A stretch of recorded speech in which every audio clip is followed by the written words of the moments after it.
visit to the US and what this means to the US-India relationship.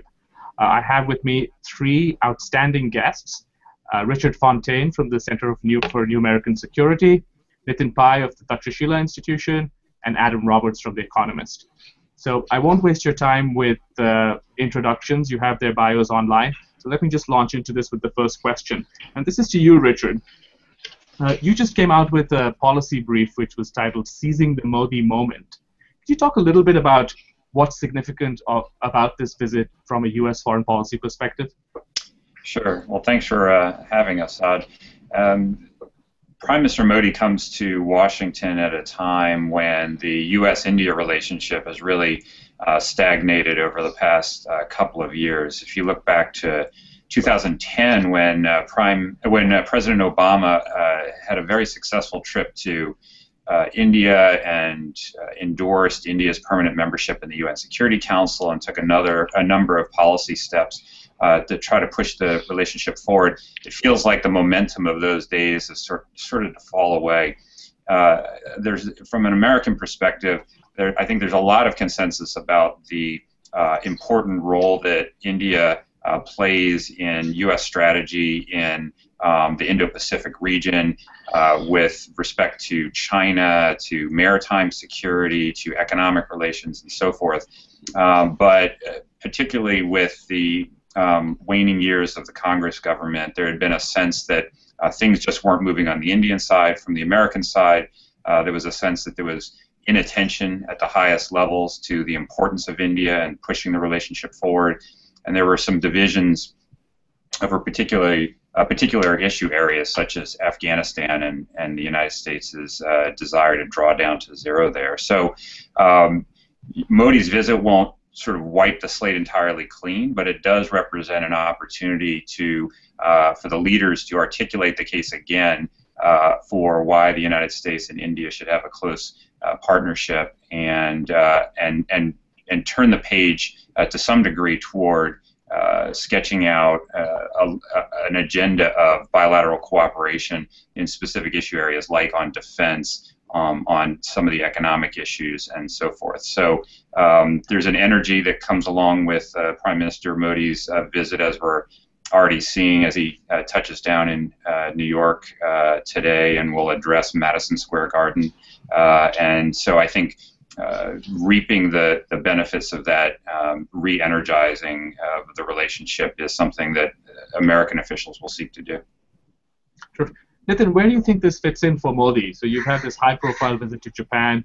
You had Xi Jinping visit him in Gujarat and then in Delhi. So where does this visit fit into what we know so far about Modi's foreign policy? Yeah, people like me have been bewildered by Prime Minister Modi's foreign policy agenda, because most of us thought, and I've written about it, we thought that for the first year and a half at least, Mr. Modi's primary agenda would be domestic in order to get the economy on track, set the stage for return to high growth and sustainable high growth. And only then did we think that he would step out and look at decide what to do with engagement with the countries of the world. But he surprised us by getting out onto the foreign policy pitch right from the start. So he started with, if you look at what he's tried to do, he started with engaging the leaders of the subcontinent, then which was Bhutan, and then Nepal, and then to Japan, of course, which was looking out to engage with India for a long time, and then Australia, China, and now the United States. Now it's very hard to tell what's going on in his mind, but we can try and make educated guesses of what he might be up to, the method to what he's been trying to do. I think this is my guess again, so I must say this again, this is my guess. I think what he's trying to do is piece together a sort of a thought process which says that India's growth requires not just domestic reforms and domestic policy attention, but also there is a strong international dimension to this, which is both geopolitical as well as geoeconomic. So engaging the neighbors was telling them that, look, we are trying to grow together, building bridges on day one. trying to wipe the slate clean and start off afresh, reach out to Australia and Japan, which were really in East Asia, India's allies, looking for India to play a greater role in the Indo-Pacific, and then China, of course, to signal that all this does not mean hostile relationship with China, and now comes to the United States. So I think that is what I would think is Prime Minister Modi's foreign policy prescription, and going to the United States, of course, is probably the most important thing for him to have done. There is no doubt that the relationship with the United States is India's single most important bilateral relationship and the single most important geopolitical relationship. But the politics of the situation would have meant that he couldn't visit the United States first, but he had to do it early enough, and that's what he's been doing now. Adam, what's your assessment of Modi so far? Well, you're asking me? Adam. I'd agree with a lot of what I've just heard from both of our previous speakers. I think that his priority is actually still the domestic agenda, and he's using his visits abroad to encourage the investment from East Asia, investment from state capital from East Asia, but also private capital from the United States. So what he wants to do is sell the story of India as a more confident, as a rising economy, and to try to encourage outsiders to come and be part of that and be part of funding the infrastructure boom that he wants to see here, increasing a lot of the capital flows that he absolutely needs to get India's economy going. We should also remember that this is a man who loves pageantry, he loves performances. You know, throughout his political career, he has made a great point about going on yatras, going on campaigns, leading from the front. And in a sense, his ventures abroad are an extension of what he'd been doing at home. So I think he feels quite comfortable, surprisingly comfortable in doing this. We didn't expect that he would be a great foreign policy leader when he came into office at the beginning. The analysis of him was that he would be a chief minister who didn't really know how to handle international affairs, and yet he's taken to it extremely well. He's handled visits by very, very high-profile figures from China, for example, extremely competently, with more force than his predecessor did, and he's managed perfectly well in terms of the performance, the theatre of international relations extremely well. The question then is, what about the substance? What really comes out of these trips? And there I'm more skeptical. I don't believe that the levels of investment that he's talked about getting from Japan, from China, are necessarily going to materialize, just because on the face of it, Japan talks about investing $35 billion in the Indian economy, or the Chinese talk about $5 to $20 billion. It's easy to say these things. It's another matter to actually go ahead and carry them out. And equally, when he goes to the United States, he's not able to get any guarantees from the American government of promises of investment. He has to persuade individual companies. And then we get down to the horrible nitty-gritty stuff of domestic legislation, all the sorts of things we can talk about in the next half an hour. And that means you've got to go back to what he is or is not doing in terms of legislation and reforms back home here. And that's where the real foreign policy challenge will come. Richard, I mean, there is another point of view, which is that, you know, he's coming in at a moment for the Obama administration, which is, I mean, really not perfect. This is not an administration that has paid that much attention to India, arguably. There are other crises in the world, much more pressing matters. Obama himself is at a low ebb in his popularity. So how much realistically should India expect from this visit at this moment in time in the U.S.?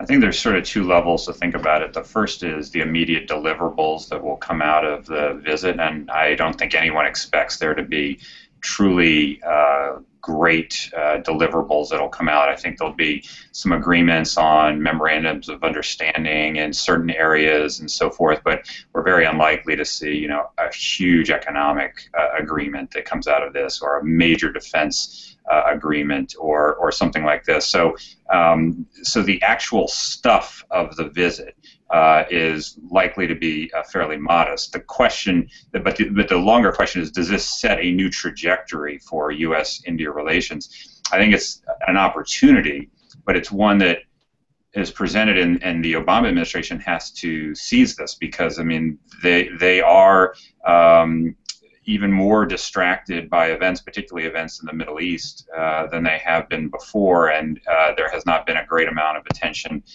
shown to India at the highest levels of the administration, I think, since about 2010. And so I think the key thing here is going to be someone in the administration at a very senior level owning the relationship between the United States and India and making sure that this visit is the first on a number of engagements that's going to push the relationship forward and articulate why India is relevant to the United States and why the United States is relevant to India.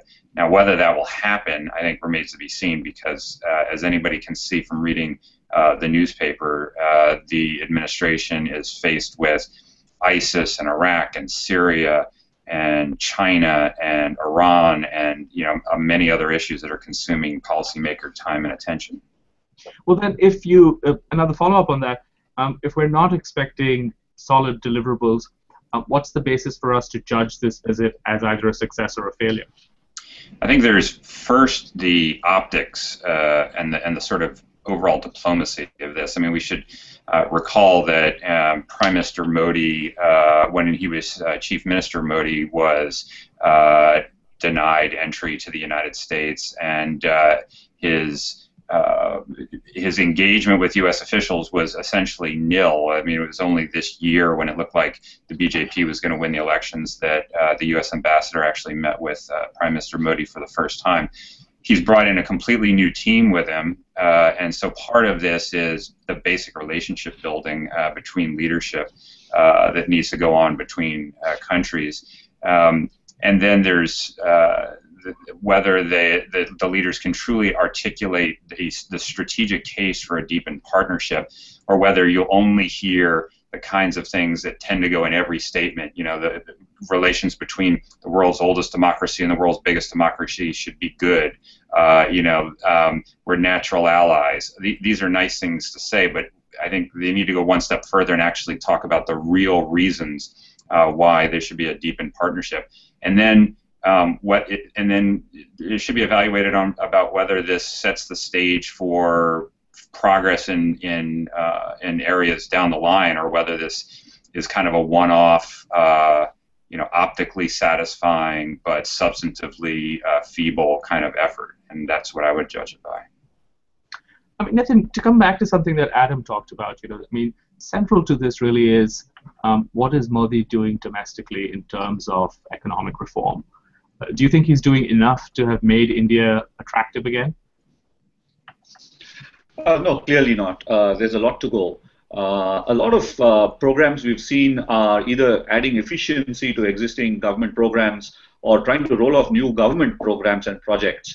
We've not seen the kind of reform which we call reform, which is liberalization, getting rid of licensing, reforming labor, setting the stage for land acquisition, large number of factories, this kind of stuff. So, the reforms of that nature you don't necessarily have to go to the United States and attract investment to get these things off, because there are any number of investors in India who will tell you exactly what the government needs to do. But what's interesting about this is this trip will get the Prime Minister right in front of the top CEOs of multinational corporations, and I see that his calendar has a large number of engagements where he meets top business people. And that's a good thing, because it's good for the leader right on top to get the feedback from foreign investors who will tell him exactly what they want to see in India before they could come in and expand their investments. This is good because very often what happens is when you're a leader of a country, you would hear this from your from your civil service, filtered through your civil service, filtered through domestic industry groups and others, and he just wouldn't have a very clear picture, or maybe an affirmation of the clear picture which you would need. So I think meeting business people is a good thing, and I think a similar story is if he were to speak to President Obama and the U.S. officials and give the Indian perspective or his government's perspective on what we would like to see. I think that's a good thing. So this kind of personal feedback related matter is what I would think would be concrete in addition to the atmosphere and the optics. Adam, how receptive do you think these CEOs are going to be to Prime Minister Modi? I mean, you had a piece in The Economist yesterday where you talked about the Make in India, the big Make in India push. So what's your assessment of that?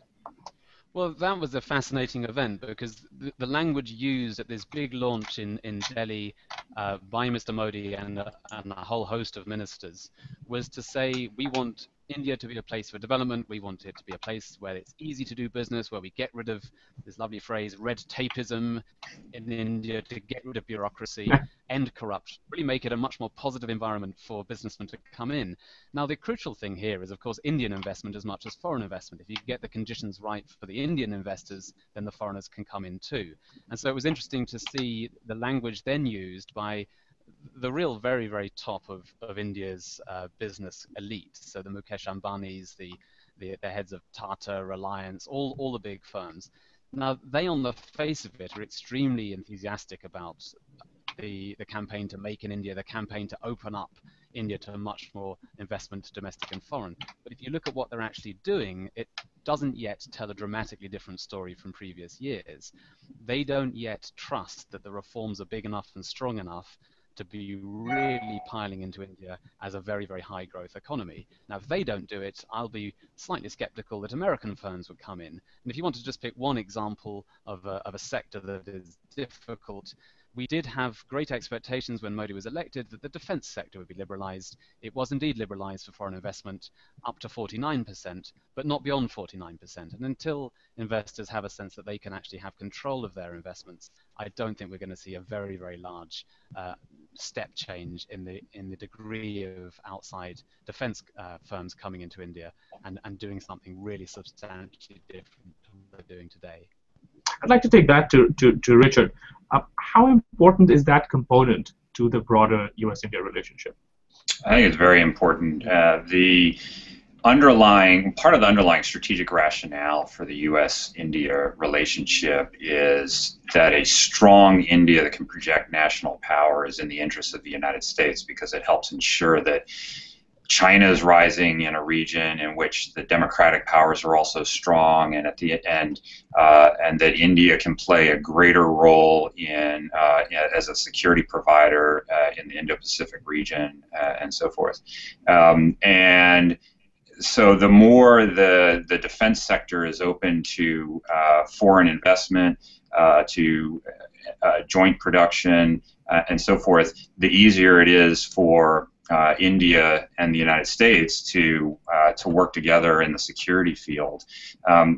So, and then in addition to that, as you have increased private sector, whether it's defense companies or others, opportunities for investment, then you put ballast in the relationship, so that when things happen like the diplomatic spat with the arrest of the deputy consul general in New York, which set off such a reaction ultimately on both sides, then you have a private sector constituency that is pushing for deeper U.S.-India ties, even as a governmental level starts to go through a trough. And so I think both from a diplomatic and from a kind of grand strategic level, those kinds of things are important.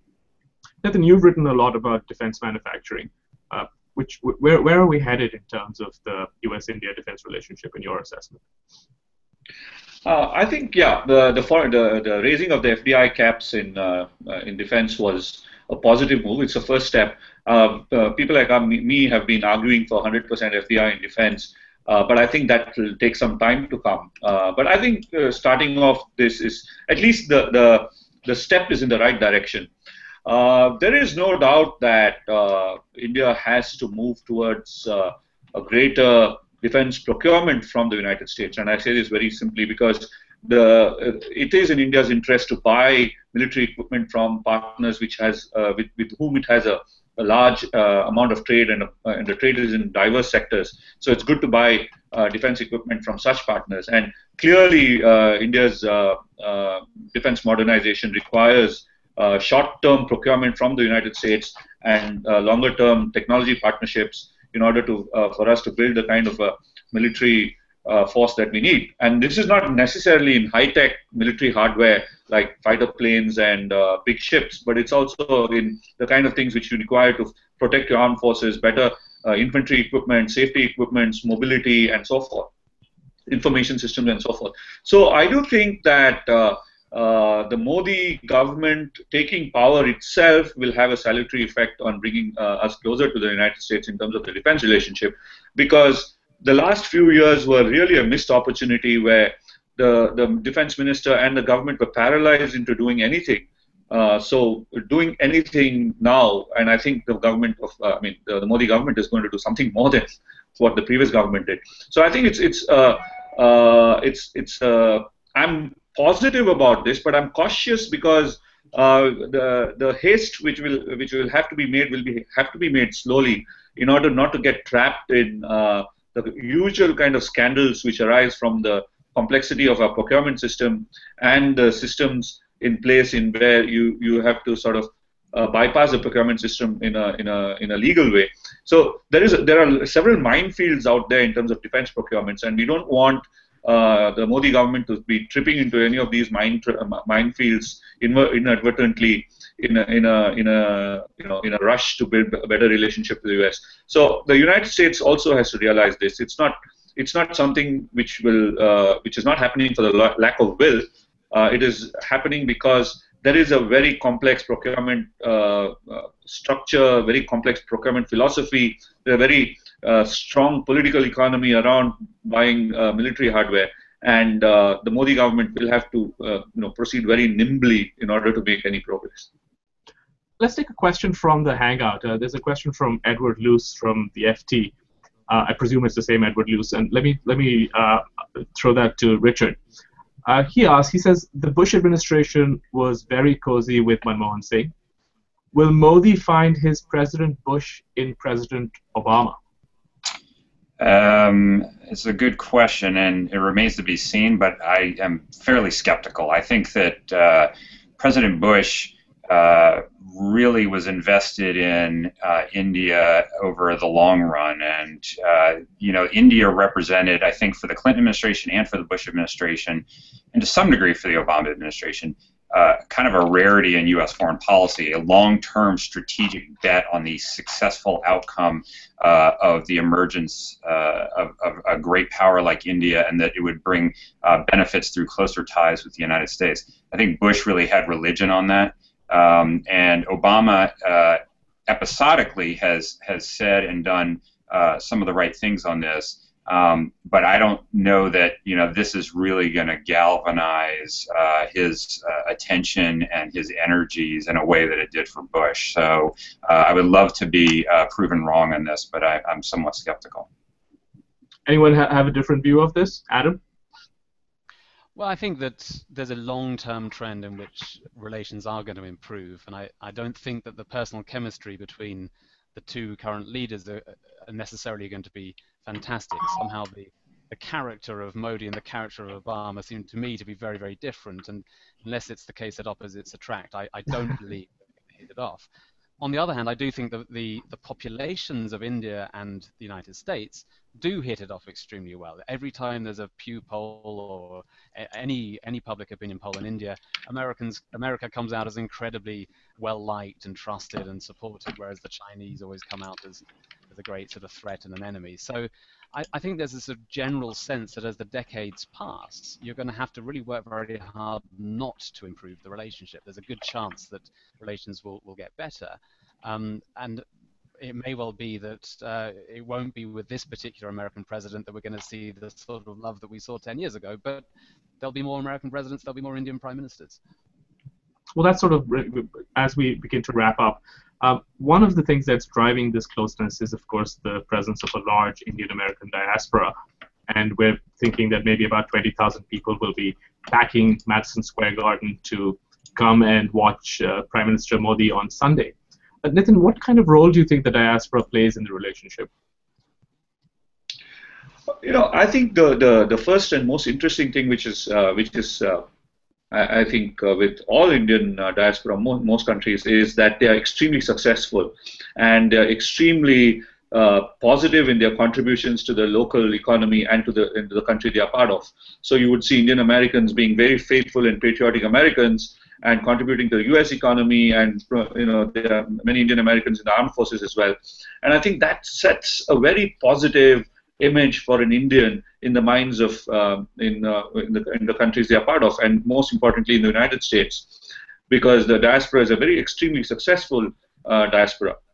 Now, what is interesting also is that the diaspora is also a source of investment, technology, and partnerships back home. So you would see a lot of Indian Americans have been investors, technology partners to startups back in India. And Bangalore, where I am, it's not at all uncommon to see one of the investors or one of the directors of the company based in Silicon Valley or in New York and helping the companies get along. So there is a bottom-up component to the relationship which the diaspora plays, and that is very, very constructive.